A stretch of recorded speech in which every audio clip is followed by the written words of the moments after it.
as Master of Ceremonies for the 75th anniversary rededication of the Ellis County Courthouse. I'm here in part because Guy Winholtz asked me, and I would want everybody to appreciate all the work that Guy has done in organizing this event. I'm also here in part because I'm Ellis County Councilor, and probably in a big part because my father, Norman Jeter, was county attorney and master of ceremonies when the original courthouse dedication took place on May 12th of 1942. And that must have been quite an event. There were bands from Ellis, Hayes, and Victoria High School. Also performing was the crack platoon from St. Joseph's Military Academy. There were many dignitaries present, including the state Kansas director of the Works Project Administration, also known as the WPA. Now, here we are, 75 years later, on a beautiful morning to rededicate the Ellis County Courthouse. My father, on numerous occasions, expressed to me how proud he was of the then current county commissioners for not only having the foresight to build this courthouse, but to also spend an additional $45,000, which is $700,000 in today's money, for the beautiful marble that's in the interior of the building. However, a courthouse is more than marble and mortar. In its simplicity, it stands as a symbol of justice, impartiality, and integrity to serve the people of the community in which it stands. In the words of Winston Churchill, all the great things are simple, and many can be expressed in a single word: freedom, justice, honor, duty, mercy, hope. I would now call upon and welcome a longtime Ellis County Commissioner, Ellis County historian, and my old friend Harold Krause to provide a history of the courthouse and the WPA project. Please welcome Harold.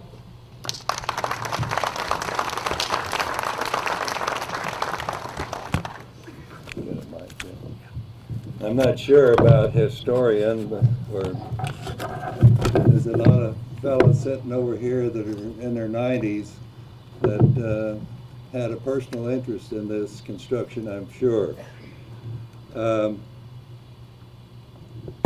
This was a result, the WPA became very active in 1933. There were there were 5 different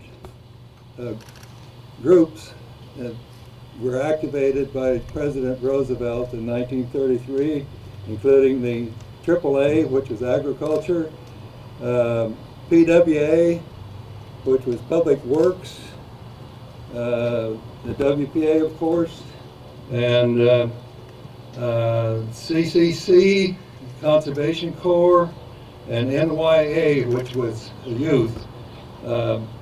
You'll ask why the AAA was involved with the WPA. In 1933, they had a supply management program of slaughtering animals on farms and burying them to create a demand of shortage. I know that sounds weird, but it happened. In Nebraska alone, 250,000 head of cattle were slaughtered and buried. There were soup lines in the cities and hunger everywhere. There was a big pushback from that. The people who worked at WPA on these other projects were automatically partially paid in commodities later in the 1930s. I personally remember this by I went to Washington School while they were building the swimming pool and later on the city auditorium that's now buried under the parking lot south of Washington School. But on Friday, part of their pay was commodities. and the truck would come along as they were finishing work on Friday. They'd pick up their flour, their canned commodities, dry stores, basically, take home and have food for the weekend. Some of you really probably remember how welcome that food was. The AAA, that morphed on into school lunches, milk at school. We had milk at Washington School from about 4th grade on. This solved that problem of the pushback. It was really violent almost.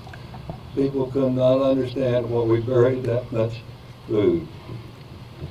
The 187 workers that worked on this building, and I'm sure there were probably more in and out as the workforce has changed.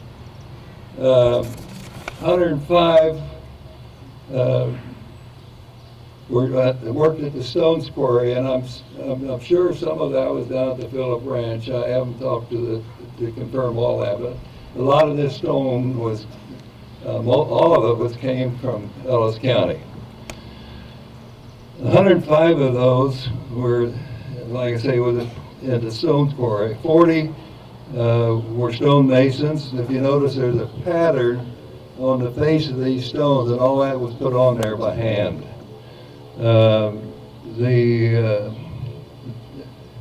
There were 40 carpenters. You don't see much wood, but we did need carpenters for forms and stuff, and some of the finish inside.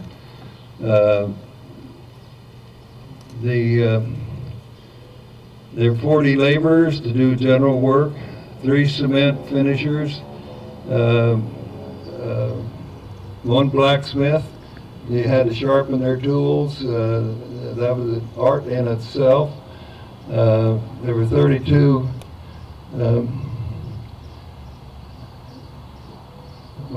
let's see. There were 32 hours of work a week. The marble from Tennessee.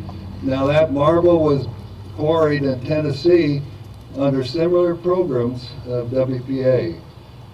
So these things all fit together. And there also was a 32-hour week, 32, $32 for 32 hours. So it was quite low pay for what the work meant for the rest of us. It's amazing.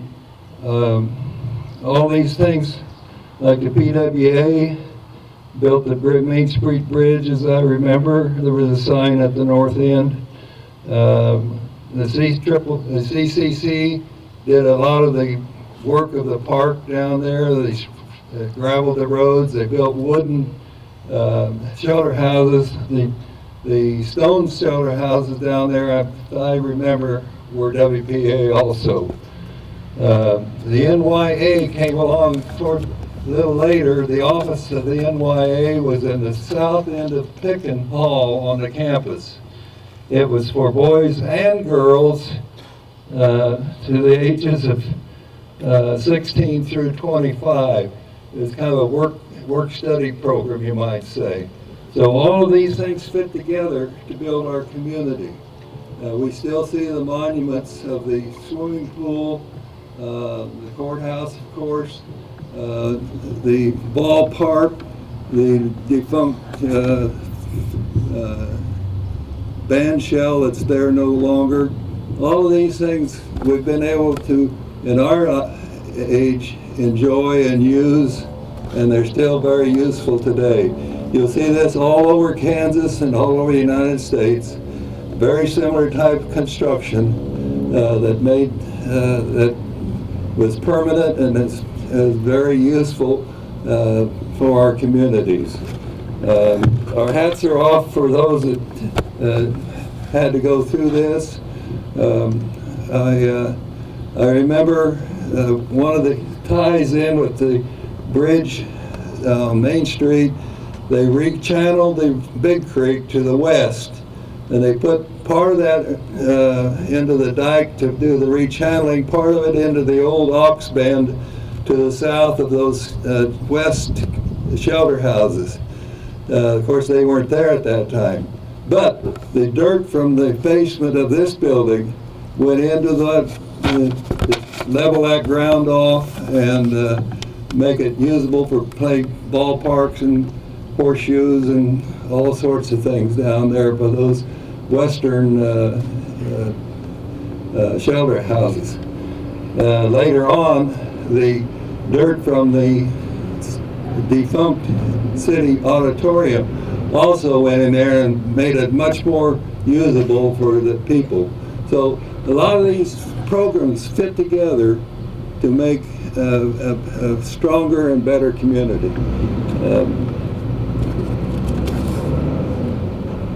Some of the uses that the courthouse has done, USDA offices, the soil conservation, draft board, health, x-rays.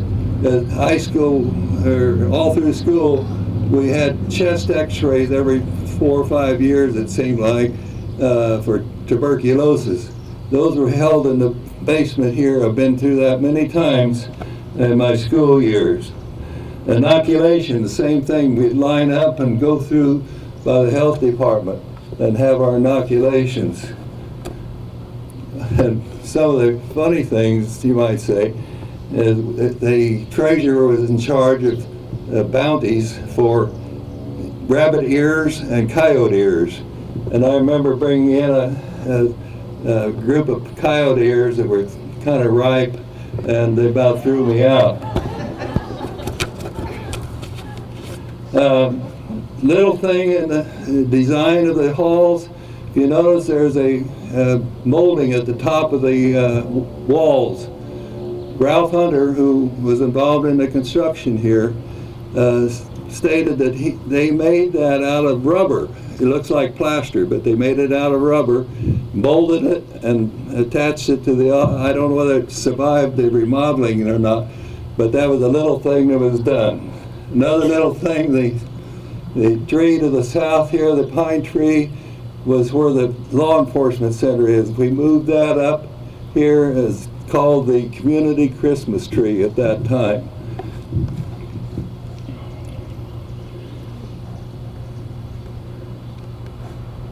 So it was a pleasure to serve this county when I did, and it's a pleasure to come back and give a little bit of the history. But nobody's going to change this building for a long time as our courthouse. It'll be remodeled and so on, but the stone will be here almost forever. Thank you. There was a gentleman that came here, a president of the United States, that spent some time in Hays, Kansas. That's the spirit that the committee kind of followed. Ask not what your country can do for you, ask what you can do for your country. I think it behooves us to sometimes step forward. How can we help our government? That being said, I must interject a story told by a man that had a conversation with the project supervisor, Ralph Hunter. That being, he said Ralph would watch the men at the end of the day walk away from the site and look back with a proud eye, satisfaction, and a soft smile at what they had accomplished. This is the last real focal side to cherish of what their craftsmen produced. This is payback time, owing in honor and respect to the gift we have been given. It's also pay forward time, that we lessen the cost to the next generation to be beholden to a much larger cost that they would have to share.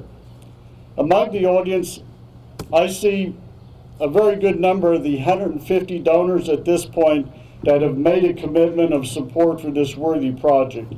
Along the way, there will be moments of history repeating itself, recorded and a limited edition of a quality dedication booklet. Would you hold that up? Will recognize those donors and preserving the accounts of what is done in these coming days. Not a lot of history, not a lot of pictures was ever shared or collected as far as the 1942 structure. Fortunately, we did have a couple of pictures of that Ed Eakey had taken, and Jack had donated to the Kansas room of the Hayes Public Library. That shows a rare chance that you can see that. You can see it on the Facebook page of Ellis County Courthouse Preservation Committee. We invite you to check that out, and we'll try to keep updates on that thing. Please visit our table, and I also want to add, everybody that is here, everybody here should get a ticket. We're going to have a drawing at the conclusion of this. We're going to be giving away a Bruce Burkhalter painting, and then there'll also be a drawing recognizing one lucky donor is going to get a special little extra gift that we're putting out there. The second half, at some point in time, we'll probably do another giveaway for the donors that do this. So please do that. At this point, as I conclude, let us unveil a unique twist of uncovered history at hand. I don't know how far that's going to reach, but I can talk pretty loud.